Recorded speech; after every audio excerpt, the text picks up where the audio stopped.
My name's Gareth Bell-Jones. I'm the curator and director of Flattime House. For those of you coming here for the first time, this is the home of the conceptual artist John Latham, and it's been running as an art space since 2008. I'm absolutely delighted that Flattime House can host William Blake for this exhibition and bring him back to Peckham in dialogue with Latham and with contemporary poets. It's been an incredibly exciting project to work on, and I'm so delighted that we finally made it happen. And I particularly want to thank, well, it's been a real pleasure to work with the Dennis Mahon Foundation that have made this project possible. In particular, I'd like to thank the trustees Orietta Benucci-Adam, Suzanne Marriott, and Alan Bryant.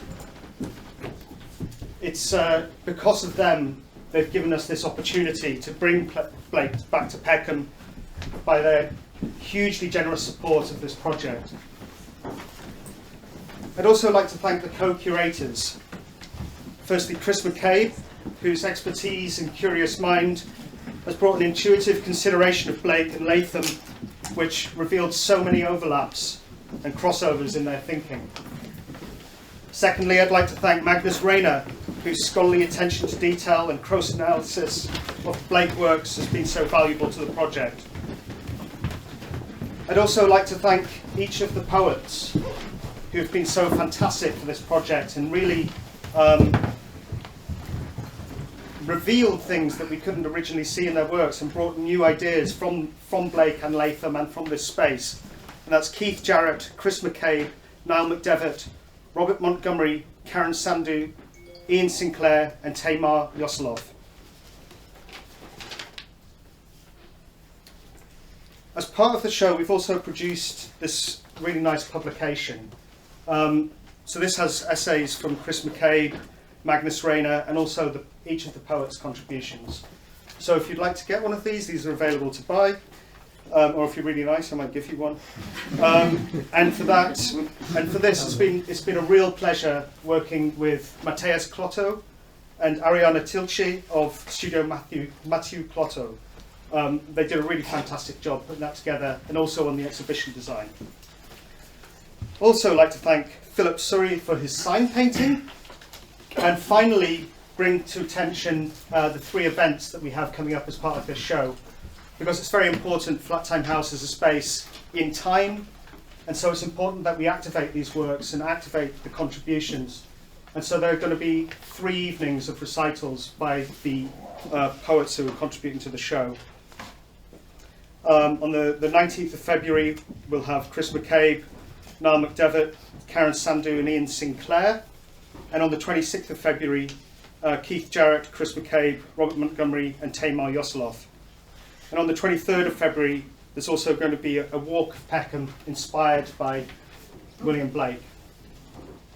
So, with all of the thanks dealt with, I'd now like to hand over to the 2 of the co-curators and also potentially Barbara Stavini, who may want to say a couple of words.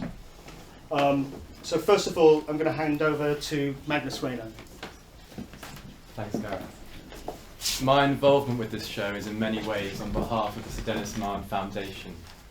They lent both of these works, The Bard and The Fatal Sisters, and have been extremely generous and supportive in ensuring this show gets put on. Sir Dennis was a truly great art historian and collector. He was born in 1910 and he lived through virtually all of the 20th century, and the foundation was set up in his life to ensure that his legacy of being a great curator or of being extremely generous and supportive and a significant art historian and a philanthropic person in the 20th century and promotion of young scholars and an art historian. So this exhibition, The Bard, is the most recent in a string of collaborations between the Sir Dennis Mahon Foundation and Flattime House. And we'd like to thank, I think, the Foundation for ensuring this opportunity goes ahead to situate these works here. And I'd also like to thank the poets for offering a really stimulating response to this dialogue between Blake and Latham. And thank you all for coming. And now I'll hand over to Chris and to William Blake. Hello everyone, real pleasure to be part of this. I spent a year of my life walking through Peckham trying to find the tree that William Blake saw his angel in. I believe it's a hawthorn. It might still exist. I wrote about it in a book called Cenotaph South. And Blake, I'd say, along with James Joyce, has been the poet I've spoke back to most. I think he invites that. So, you know, it's been just an amazing kind of summation of all that thinking about Blake and mapping out of Blake to be invited into this space in Peckham. There's some amazing archive gallery group of people that work here. To kind of make it real, it makes all the thinking about Blake real.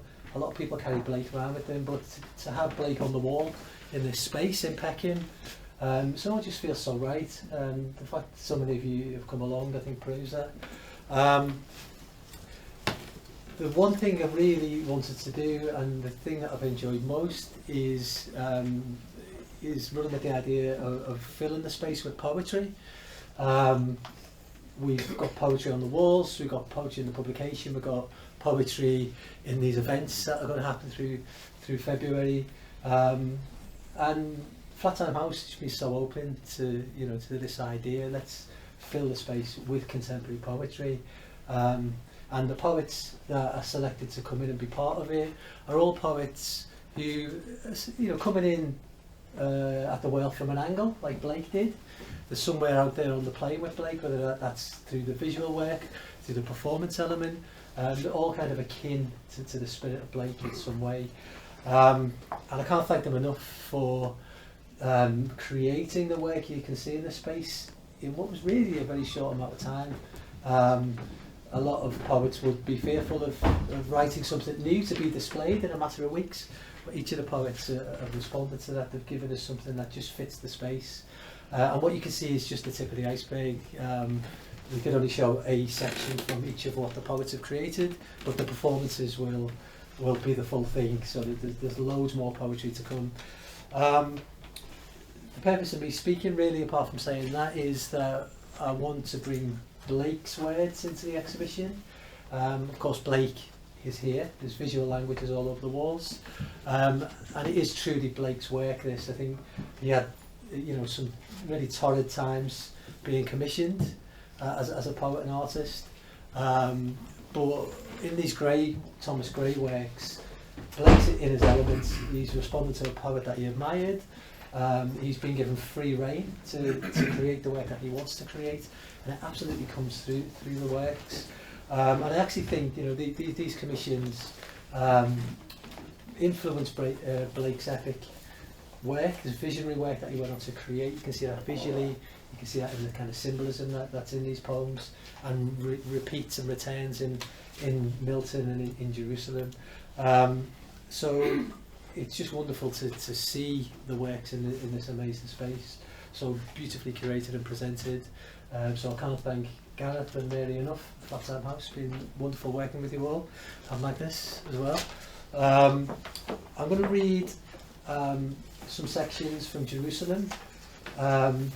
It's Blake's most epic work. It's 100 pages, the biggest book he created physically. I'm not going to read it all, but you know, the good thing is, you know, Jerusalem is so kind of fractured and non-chronological. It allows you to pull things out and to put them back together. It's a kind of what I want to say, batshit crazy poem for those of you who know it. It's completely unexpected. It's full of weird and wonderful things. For those of you who don't know it, Jerusalem is Albion's emanation, better self. Albion is Britain, but also a kind of divine, cosmic, human person. And Albion is split from Jerusalem. And in the poem, Albion just kind of shrinks into himself. God becomes a distant figure, separated from humanity. and humanity itself becomes quite material and quite closed and quite blinkered. And Blake's aim here is to open our eyes in all of his work, but in Jerusalem it's to wake us up to what's happening, to encourage us to see for ourselves. I think that's a wonderful connection with John Latham, is to like think for yourself and see for yourself. So Blake, as always, mixes mythology with real events and with real people. In the bit I'll read, he mentions Udenaden, which is the Lakes of the Unborn on the east of London. It's part of Entwthon Bedathon, which is a forest, but also the frame of mankind. I told you it was batshit crazy. Blake was trialled for sedition just a few years before he started writing Jerusalem, and he mentions in this poem, this section I'll read, some of the judges who trialled him. They, along with some invented people and made up people, but Peachy and Brereton, they are real judges who they could have decided to literally have Blake's head off, but he was acquitted. But in his mythological work, all this injustice comes to the surface. He fuses biblical names with invented names, mentions Beulah, which is the subconscious, which is where poetry comes from, and he talks of generation, which is the act of true love, which is the easiest way into eternity, through generation, through true love. And quite importantly, he mentions the Surrey Hills, and Blake never mentioned Peckham by name in any of his poems, but he talks about the Surrey Hills a lot, and when he talks about the Surrey Hills, he means where we are. He means Peckham, he means Croydon. He walked all these places that we know in contemporary London. And it starts off with this incredible moment in Jerusalem where Blake speaks in his own voice. I think it's the closest we get to Blake as an artist in the process of creation. So amidst all the mythology, we have Blake as a creator talking to us. And then it ends with his figure Los, the poet figure, building Golgonooza, the visionary city of London, which is the kind of character emanation or zoe that Blake identified with the most. Los is the poet who bangs the anvil. The banks of the Thames are clouded. The ancient porches of Albion are darkened. They are drawn through unbounded space, scattered upon the void in incoherent despair. Cambridge and Oxford and London are driven among the starry wheels, rent away and dissipated in chasms and abysses of sorrow, enlarged without dimension, terrible. Albion's mountains run with blood, the cries of war and of tumult resound into the unbounded night. Every human perfection of mountain and river and city are small and withered and darkened. Cam is a little stream. Ely is almost swallowed up. Lincoln and Norwich stand trembling on the brink of Udenaden. Wales and Scotland shrink themselves to the west and to the north, mourning for fear of the warriors in the vale of Entwthon Bedathon. Jerusalem is scattered abroad like a cloud of smoke through non-entity. Moab and Ammon and Amalek and Canaan and Egypt and Aram receive her little ones for sacrifices and the delights of cruelty. Trembling, I sit day and night. My friends are astonished at me, yet they forgive my wanderings. I rest not from my great task, to open the eternal worlds, to open the immortal eyes of man inwards into the worlds of thought, into eternity ever expanding in the bosom of God. The human imagination, O Saviour, pour upon me thy spirit of meekness and love, annihilate the selfhood in me, be thou all my life. Guide thou my hand, which trembles exceedingly upon the rock of ages, while I write of the building of Golgonooza and of the terrors of Entwthon. of Hand and Heil and Coben and Quantock, Peachy, Brereton, Slade and Hutton, of the terrible sons and daughters of Albion and their generations. I behold London, a human, awful wonder of God. He says, return, Albion, return. I give myself for thee. My streets are my ideas of imagination. Awake, Albion, awake, and let us awake up together. My houses are thoughts, my inhabitants, affections, the children of my thoughts walking within my blood vessels, shut from my nervous form, which sleeps upon the verge of Beulah in dreams of darkness, while my vegetating blood in veiny pipes rolls dreadful through the furnaces of Los and the mills of Satan. For Albion's sake and for Jerusalem thy emanation I give myself, and these my brethren give themselves for Albion. So spoke London, a mortal guardian. I heard in Lambeth's shades, in Feltham I heard and saw the visions of Albion. I write in South Molton Street what I both see and hear in regions of humanity, in London's opening streets. Here, on the banks of the Thames, Los builded Golgonooza, outside of the gates of the human heart, beneath Beulah, in the midst of the rocks of the altars of Albion. In fears he builded it, in rage and in fury. It is the spiritual fourfold London, continually building and continually decaying, desolate. In eternal labours, loud the furnaces and loud the anvils of death, thunder incessant around the flaming couches of the 24 friends of Albion and round the awful four for the protection of the 12 emanations of Albion's sons, the mystic union of the emanation in the Lord, because man divided from his emanation is a dark spectre. His emanation is an ever-weeping, melancholy shadow, but she is made receptive of generation through mercy in the potter's furnace, among the funeral urns of Beulah, from Surrey hills through Italy and Greece to Hinnam's Vale. In great eternity, every particular form gives forth or emanates its own peculiar light, and the form is the divine vision, and the light is his garment.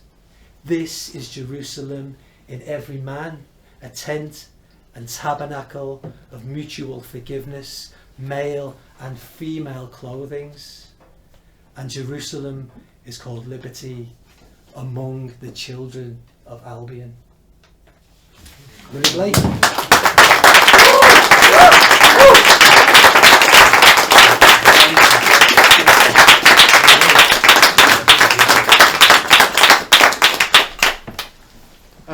I mean, that was incredible. Thank you, Chris. It's fantastic. And yeah, just to reiterate how much of a pleasure it's been working with you, because when the opportunity first arose to show Blake here, it felt like the natural way to progress would be through the words and through literature. And so to have someone who is so in tune with William Blake's poetry and able to communicate it so clearly has been an absolute pleasure. So thank you so much.